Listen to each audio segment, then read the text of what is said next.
Hello students, இன்றைக்கி நம்ம வீடியோவில் வந்து ஜிஎஸ்டி பற்றி நம்ம பார்க்க போகிறோம். இது வரைக்கும் நம்ம சேனலை சப்ஸ்கிரைப் பண்ணாதவங்க ப்ளீஸ் சப்ஸ்கிரைப் பண்ணுங்கள். பெல் ஐக்கானை கிளிக் பண்ணிவிட்டு ஆல் பட்டன் கிளிக் பண்ணிங்கன்னா நான் போடுற வீடியோஸோட நோட்டிஃபிகேஷன் உங்களுக்கு இமீடியட்டாக வரும். டிஸ்கிரிப்ஷன் பாக்ஸில் இந்த சாப்டருடைய ப்ரீவியஸ் வீடியோஸுடைய லிங்க் கொடுத்துருக்கேன். அதை கிளிக் பண்ணி பார்க்கும்போது இந்த சாப்டர் உங்களுக்கு தெளிவாக புரியும். Okay, goods and services tax அப்படின்னா என்ன அப்படின்னு பார்த்தீங்கன்னா, இப்போ நார்மலாக ஒரு பொருளை வந்து மேனுஃபேக்சர் பண்ணுறோம். அந்த மேனுஃபேக்சர் பண்ண ப்ராடக்டை வந்து என்ன பண்ணுவோம், நம்ம சேல்ஸ் பண்ணுவோம் இல்லையா? ஸோ அது வந்து அதை வாங்குறவங்க ஒரு ஹோல்சேலராக இருக்கலாம், ஹோல்சேலர்கிட்டேருந்து ரீட்டைலர் வாங்கலாம். ஸோ ஒவ்வொருத்தர்கிட்டையும் வந்து விற்பனைக்கு போகும்போது, இப்போ ஒரு மேனுஃபேக்சரர் வந்து ஒரு ப்ராடக்ட்டை மேனுஃபேக்சர் பண்ணுறாங்கன்னா அதற்கான ரா மெட்டீரியல்ஸ் வந்து அவங்க ஒருத்தவங்க கிட்டேருந்து வாங்குவாங்க. அப்போ அந்த ரா மெட்டீரியல்ஸ் வாங்கும்போது அதற்கான டேக்ஸை பே பண்ணிட்டு தான் அவங்க என்ன பண்ணுவாங்க, அந்த ரா மெட்டீரியல்ஸை வாங்குவாங்க. அடுத்து அவங்க வந்து ஹோல்சேலருக்கு அதை விற்பனை செய்யும்போது என்ன பண்ணுவாங்க, அதற்கான லாபத்தை வச்சுட்டு மறுபடியும் அதற்கான டேக்ஸை போட்டு தான் வந்து அவங்க என்ன பண்ணுறாங்க, ஹோல்சேலருக்கு விற்பனை செய்கிறாங்க. மறுபடியும் ஹோல்சேலர் என்ன பண்ணுறாங்க, ரீட்டைலருக்கு வந்து விற்பனை செய்யும் பொழுது மேற்கொண்டு அவர் பே பண்ண டேக்ஸையும் சேர்த்து, அது மட்டும் இல்லாமல் ப்ராஃபிட்டையும் சேர்த்து அவர் என்ன பண்ணுறாரு, அதற்கும் மேற்கொண்டு ஒரு டேக்ஸை போட்டு அவங்க வந்து விற்பனை செய்கிறாங்க. ஸோ ஒரு மேனுஃபேக்சர் பண்ண ஒரு ப்ராடக்ட்டுக்கு ஃபர்தராக வந்து எவ்வளோ டேக்ஸஸ் வந்து நம்ம வந்து பே பண்ணிகிட்ருக்கோம் இல்லையா? ஸோ அந்த பே பண்ணக்கூடிய அந்த டேக்ஸஸை வந்து ஒரே டேக்ஸாக வந்து கம்பைன் பண்ணி கொண்டு வரணும். ஒன் நேஷன் ஒன் டேக்ஸ் அப்படின்ற அந்த கான்செப்டுக்காக கொண்டு வரப்பட்டது தான் இந்த கூட்ஸ் அண்ட் சர்வீசஸ் டேக்ஸ். இந்த கூட்ஸ் அண்ட் சர்வீசஸ் டேக்ஸ் வந்து ஏன் கொண்டு வரப்பட்டது அப்படின்னு பார்த்தீங்கன்னா, மல்டிபிள்ஸ் ஆஃப் டேக்ஸஸை வந்து ஒரு பர்டிகுலர் ப்ராடக்ட்டுக்கு வந்து நிறைய டேக்ஸஸை வந்து டேக்ஸ் மேலே டேக்ஸ் போட்டு நம்ம பே பண்ண வேண்டியதாக இருக்குது அப்படின்றதுனால அதை எல்லாத்தையுமே வந்து ஒருங்கிணைத்து ஒரே டேக்ஸாக பே பண்ணுற மாதிரி தான் நம்ம கவர்மெண்ட் வந்து கொண்டு வந்திருக்கு. அதுதான் வந்து ஜிஎஸ்டி அப்படின்னு சொல்கிறோம். That is goods and services tax. இந்த கூட்ஸ் அண்ட் சர்வீசஸ் டேக்ஸை வந்து comprehensive tax, multi staged tax and destination based tax அப்படின்னு சொல்லிட்டு நம்ம சொல்கிறோம். இப்போது காம்ப்ரஹென்சிவ் டேக்ஸ்னால் என்ன அப்படின்னு பார்த்தீங்கன்னா, ஏன் அப்படின்னு பார்த்தீங்கன்னா, ஆல்மோஸ்ட் எல்லாமே இன்டைரக்டாக நம்ம வந்து டேக்ஸ் பே பண்ணிக்கிட்டு தான் நம்ம என்ன பண்ணுறோம், ஒரு ப்ராடக்ட் நம்ம வந்து வாங்குகிறோம். ஸோ அந்த இன்டைரக்டாக பே பண்ணக்கூடிய எல்லா டேக்ஸையுமே வந்து ஒருங்கிணைத்து கொண்டு வர்றதுனால அதை காம்ப்ரஹென்சிவ் டேக்ஸ் அப்படின்னு சொல்லிட்டு சொல்கிறோம். அதே போல் மல்டி ஸ்டேஜ்டு டேக்ஸ்ன்னு ஏன் சொல்கிறோம் அப்படின்னு பார்த்தீங்கன்னா, இப்போது ஸ்டெப் பை ஸ்டெப் ஒரு ப்ராடக்டை வந்து மேனுஃபேக்சர் பண்ணி அதை வந்து கன்சியூமர் கிட்ட போகிற வரைக்கும் வந்து பார்த்திங்கன்னா அதற்கான டேக்ஸை வந்து நம்ம பே பண்ணிகிட்டே வரோம் இல்லையா? ஸோ ஜிஎஸ்டி அப்படின்றது வந்து பார்த்திங்கன்னா ஒவ்வொரு ஸ்டெப்லேயும் வந்து பார்த்திங்கன்னா இப்போ மேனுஃபேக்சரர் வந்து ஹோல்சேலருக்கு வந்து ஒரு ஜிஎஸ்டி போட்டு ஒரு ப்ராடக்டை வந்து சேல் பண்ணுறாரு அப்படின்னா, அப்போது ஹோல்சேலர் என்ன பண்ணுவாங்க, அந்த ஜிஎஸ்டியும் பே பண்ணி தான் அந்த ப்ராடக்டையே வந்து அவர் வாங்குவார். பட் அதற்கான சில அவங்களுக்கான சில இன்சென்டிவ்ஸ்ன்றதை விட அவங்களுக்கான சில பெனிஃபிட்ஸும் வந்து கவர்மெண்ட் வந்து கொடுத்துருக்கு ஃபர்தராக பர்ச்சேஸ்க்கு போகக்கூடிய ப்ராடக்ட்ஸ். ஓகேவா? ஸோ ஃபர்தராக வந்து அந்த ப்ராடக்ட்டை வந்து அவங்க என்ன பண்ண போகிறாங்க, சேல் பண்ண போகிறாங்க அப்படின்ற பட்சத்தில் வந்து அவங்க பே பண்ணக்கூடிய அந்த டேக்ஸை வந்து ரீஃபண்ட் பண்ணக்கூடிய ஒவ்வொரு ஸ்டேஜ்லேயும் வந்து ரீஃபண்ட் பண்ணக்கூடிய பெனிஃபிட்டையும் வந்து கவர்மெண்ட் வந்து ஒவ்வொரு ஸ்டேஜ்லேயும் வந்து கொடுத்துருக்கு. இந்த பெனிஃபிட் வந்து யாருக்கு கிடையாது அப்படின்னு பார்த்தீங்கன்னா, கடைசியாக அந்த ப்ராடக்டை வாங்கி யூஸ் பண்ணக்கூடிய கன்சியூமர்ஸ்க்கு தான் வந்து அந்த பெனிஃபிட் வந்து ஜிஎஸ்டி பெனிஃபிட் வந்து கிடையாது. மற்றபடி மேனுஃபேக்சர் டு கன்சியூமர் கிட்ட போகிற வரைக்கும் நடுவில் எத்தனை பேர் அதில் வந்து பிஸ்னஸ் பண்ணுறாங்களோ அவங்க எல்லாருக்குமே வந்து பார்த்திங்கன்னா அதற்கான டேக்ஸுக்கான ரீஃபண்ட் வந்து நடக்குது. அதனால் அது வந்து மல்டி ஸ்டேஜ்டு டேக்ஸ் அப்படின்னு சொல்கிறோம்.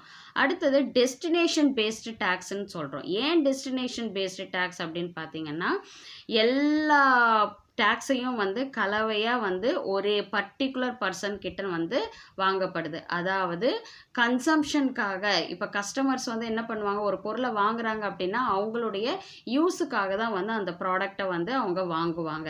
அப்போது கடைசியாக வந்து அவங்க தான் என்ன பண்ணுறாங்க, அந்த ப்ராடக்ட்டுக்கான மொத்த டேக்ஸையுமே வந்து அவங்க தான் பே பண்ணி வாங்குறாங்க. அதனால தான் வந்து ஜிஎஸ்டியை டெஸ்டினேஷன் பேஸ்டு டேக்ஸ் அப்படின்னு சொல்லிட்டு சொல்கிறோம். இது வந்து ஜஸ்ட் ஒரு இன்ட்ரடக்ஷன். நீங்கள் வந்து ஜிஎஸ்டினா என்னன்னு தெரிஞ்சுக்கணும் அப்படின்றதுக்காக தான். ஸோ ஜிஎஸ்டி அப்படின்றத வந்து ஒரு காம்ப்ரஹென்சிவ் டேக்ஸ்ன்னு சொல்லலாம், மல்டி ஸ்டேஜ்டு டேக்ஸ்னு சொல்லலாம், டெஸ்டினேஷன் பேஸ்டு டேக்ஸ் அப்படின்னு சொல்லிட்டு சொல்லலாம். அதே போல் இந்த ஜிஎஸ்டியில் பார்த்தீங்கன்னா 5 டிஃப்ரெண்ட் டேக்ஸ் ஸ்லாப்ஸ் இருக்குது. ஓகேவா? அதாவது 0% ஜிஎஸ்டி இருக்குது ஒரு சிலதுக்கு 5% ஜிஎஸ்டி இருக்கிறது இருக்குது, ஒரு சில ப்ராடக்ட்ஸ்க்கு 12% ஜிஎஸ்டி பே பண்ணணும், ஒரு சிலதுக்கு 18% அண்ட் ஒரு சிலதுக்கு 28% அப்படின்னு டிஃப்ரெண்ட் டேக்ஸ் ஸ்லாப்ஸ் வந்து ஜிஎஸ்டியில் வந்து கொடுக்கப்பட்டிருக்கு. அதே போல் இந்த டேக்ஸ் ஜிஎஸ்டிக்கான டேக்ஸ் ரேட் இருக்கு இல்லையா, இப்போ நான் சொன்னேன் இல்லையா 5%, 12%, 18%, இந்த ரேட் ஆகட்டும் சரி, ரூல்ஸ் அண்ட் ரெகுலேஷன்ஸ், ஜிஎஸ்டிக்கான ரூல்ஸ் அண்ட் ரெகுலேஷன்ஸ் இது எல்லாமே வந்து கவர்ன் பண்ணுறது, அதை வந்து வழிநடத்துறது யார் அப்படின்னு பார்த்தீங்கன்னா ஜிஎஸ்டி கவுன்சில் அப்படின்றது கவர்மெண்ட் மூலிமா நடத்தப்படக்கூடிய ஜிஎஸ்டி கவுன்சில். அதுதான் வந்து பார்த்திங்கன்னா இந்த ஜிஎஸ்டிக்கான ரேட்ஸை ஃபிக்ஸ் பண்ணுறது, அதுக்கான ரூல்ஸ் அண்ட் ரெகுலேஷன்ஸை ஃபிக்ஸ் பண்ணுறது, இது எல்லாத்தையுமே பண்ணுறது வந்து பார்த்திங்கன்னா ஜிஎஸ்டி கவுன்சில் தான். ஸோ அதில் வந்து யார் யார் இருப்பாங்க அப்படின்னு பார்த்தீங்கன்னா finance ministers of both central and state government. அவங்க தான் வந்து என்ன பண்ணுறாங்க, அந்த ஜிஎஸ்டி கவுன்சிலில் உட்காந்து இந்த டேக்ஸுக்கான எல்லா இன்ஃபர்மேஷன்ஸையும் வந்து அவங்க வந்து ஃபிக்ஸ் பண்ணுறாங்க. ஓகேவா? ஸோ நெக்ஸ்ட் வந்து பார்த்தீங்கன்னா ஜிஎஸ்டி அப்படின்றது வந்து பார்த்தீங்கன்னா ஒரு சிங்கிள் டேக்ஸ் அப்படின்னு நான் சொன்னேன். ஒன் நேஷன் ஒன் டேக்ஸ் அப்படின்றதுக்காக தான் கொண்டு வரப்பட்டது. இந்த சிங்கிள் டேக்ஸ் அப்படின்றது பார்த்தீங்கன்னா எந்தெந்த டேக்ஸ் எல்லாம் இன்க்ளூட் ஆகிருக்கு இதில் அப்படின்னு பார்த்தீங்கன்னா இந்த ஜிஎஸ்டியில் central excise duty, service tax, additional customs duty, surcharges, state level value added taxes, இது எல்லாமே வந்து பார்த்தீங்கன்னா இந்த எல்லா டேக்ஸுமே ஒன்றாக இணைந்து வர்றது தான் வந்து ஜிஎஸ்டி அப்படின்னு சொல்லிட்டு சொல்கிறோம். அது மட்டும் இல்லாமல் பார்த்தீங்கன்னா மற்ற ஒரு சில எக்ஸ்ட்ராவாக வந்து பே பண்ணக்கூடிய டேக்ஸஸ் வந்து அப்ளிகபிள் ஆகும் ஒரு சில விஷயங்களுக்கு. அதாவது ஜிஎஸ்டி வந்து மோஸ்ட்லி வந்து எந்தெந்த டிரான்சாக்ஷன்ஸ்க்கெல்லாம் வந்து அது அப்ளிகபிள் ஆகும் அப்படின்னு பார்த்தீங்கன்னா ஒரு ப்ராடக்டை சேல் பண்ணாலோ, இல்லை ஒரு ப்ராடக்டை பர்ச்சேஸ் பண்ணாலோ, ட்ரான்ஸ்ஃபர் பண்ணாலோ, இல்லை லீஸுக்கு கொடுத்தாலோ, இல்லை வந்து கூட்ஸ் அண்ட் சர்வீசஸை இம்போர்ட் பண்ணாலோ, அப்போது அந்த இடத்துல ஜிஎஸ்டி அப்படின்றது அப்ளிகபிள் ஆகும். ஜிஎஸ்டி டேக்ஸ் வந்து அப்ளிகபிள் ஆகும். இந்த ஜிஎஸ்டி டேக்ஸ் வந்து பார்த்தீங்கன்னா 4 டைப்ஸ் இருக்குது.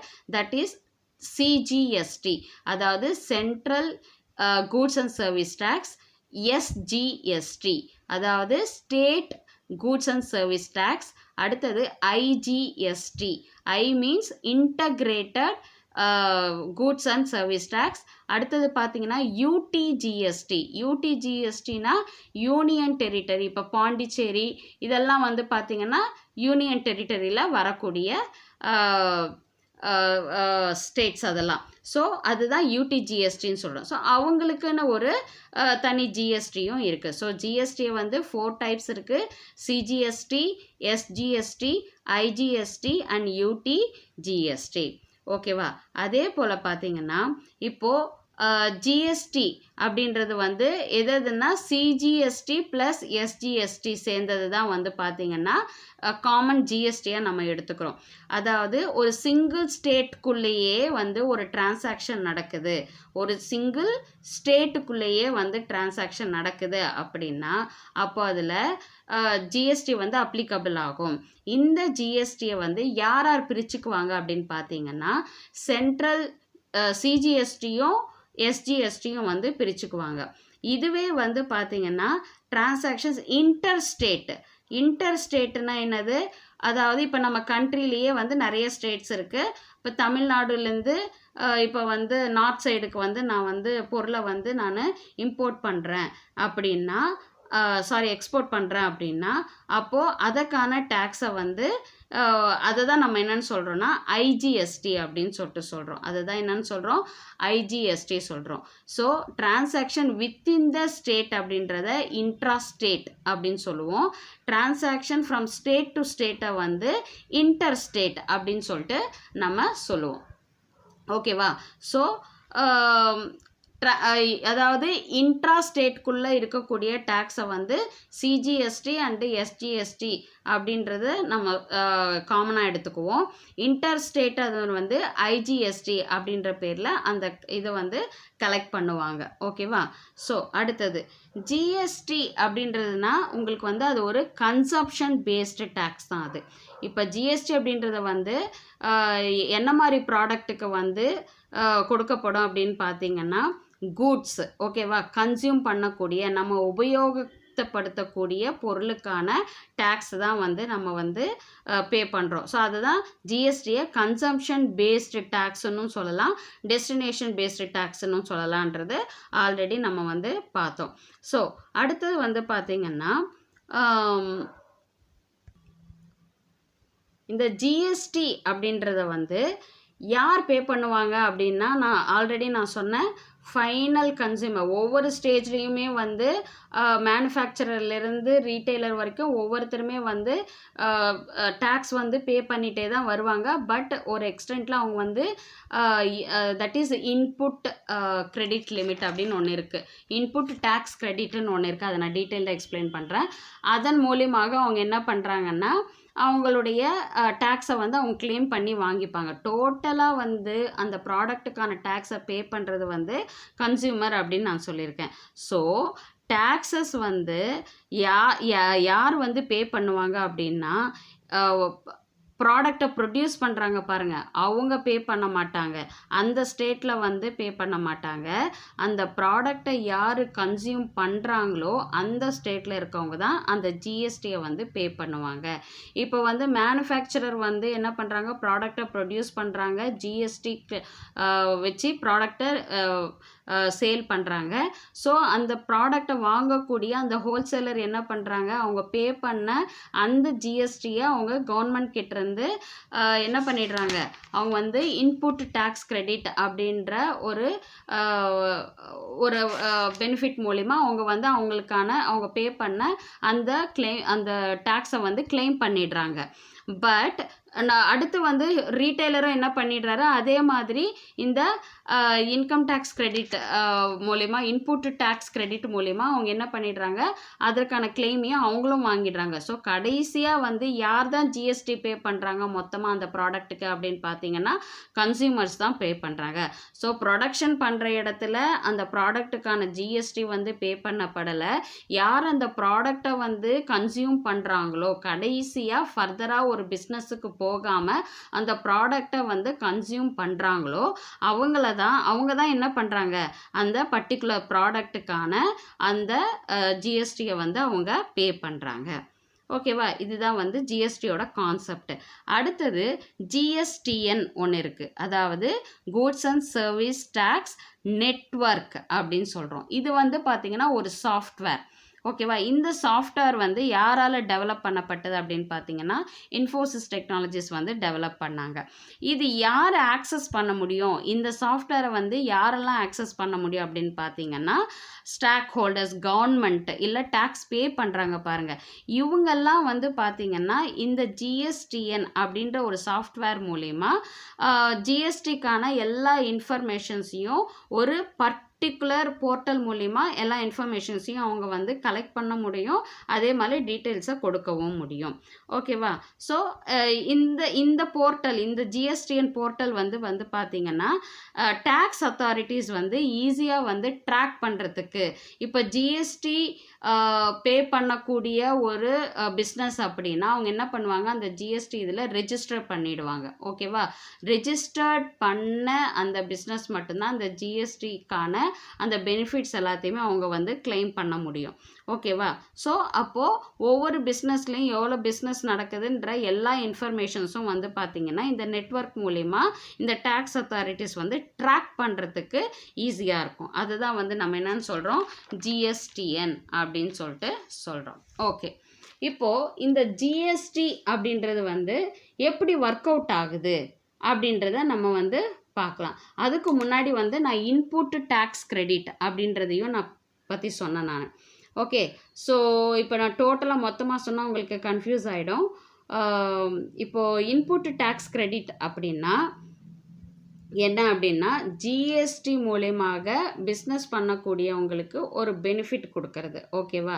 ஸோ டோட்டலாக வந்து ஒவ்வொரு ஸ்டேஜ்லேயும் வந்து டேக்ஸை வந்து அவங்க கிளைம் பண்ணிவிட்டு கடைசியாக கன்சியூமர் தான் வந்து அந்த பொருளை கன்சியூம் பண்ணக்கூடிய கன்சியூமர் தான் வந்து அந்த ப்ராடக்ட்டுக்கான ஜிஎஸ்டியை பே பண்ணுறாங்க அப்படின்றத நான் வந்து ப்ரீவியஸ் இதுலேயே நான் சொன்னேன்.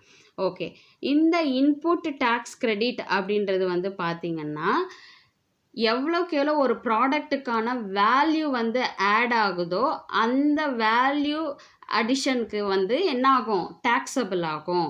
இப்போ வந்து ஃபார் எக்ஸாம்பிள் வந்து இப்போ ஒரு மேனுஃபேக்சரர் வந்து 2 lakhs இப்போ வந்து ப்ராடக்டை வந்து 80% ஜிஎஸ்டியோட அவர் என்ன பண்ணுறாரு, அவர் அந்த ப்ராடக்டை ஹோல்சேலருக்கு சேல் பண்ணுறாரு. அந்த ஹோல்சேலர் என்ன பண்ணுறாங்க, 2 lakhs ப்ளஸ் அந்த 18%, 2 lakhsல 18% எவ்வளவோ அதை வந்து பே பண்ணிட்டு தான் அந்த ஹோல்சேலர் வந்து வாங்குறாரு. அப்போது அந்த வேல்யூ அடிஷன் ஆகுது பாருங்கள், அதுக்கு தான் வந்து அங்கே வந்து டேக்ஸ் வந்து அப்ளிகபிள் ஆகும். வேல்யூ ஆட் ஆக அந்த ப்ராடக்ட்டுக்கு வேல்யூ ஆட் ஆக அந்த ப்ராடக்ட்டுக்கான ஜிஎஸ்டியும் டேக்ஸும் வந்து என்ன ஆகும், ஆட் ஆகிட்டு போகும். ஓகேவா?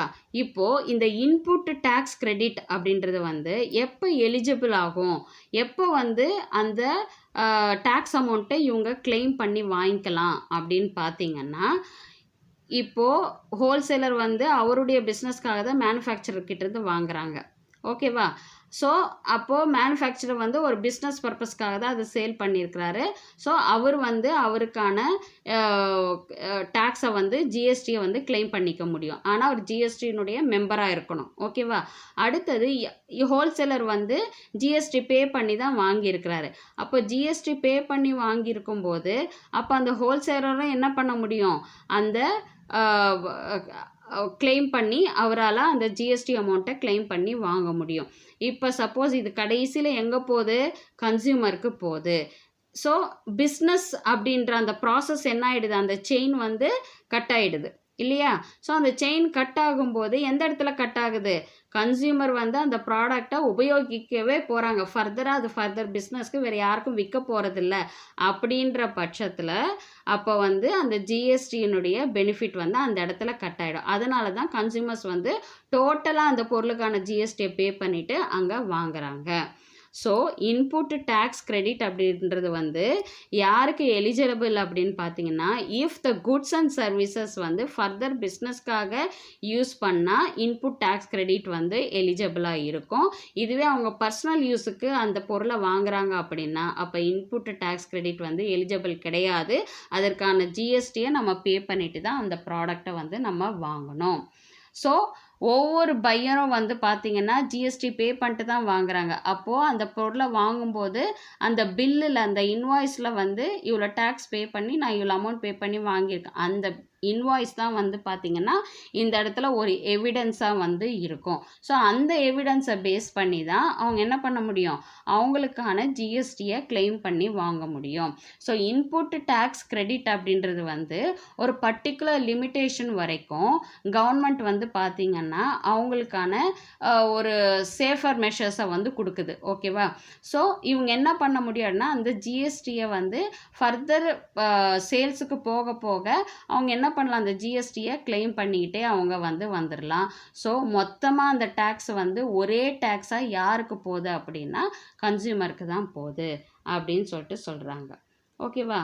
ஸோ இதுதான் வந்து பார்த்திங்கன்னா இன்புட் டேக்ஸ் கிரெடிட் அப்படின்னு சொல்லிட்டு சொல்கிறோம். இப்போ உங்களுக்கு ஒரு சின்ன எக்ஸாம்பிளோட நான் இந்த வீடியோவை நான் முடிச்சிடுறேன்.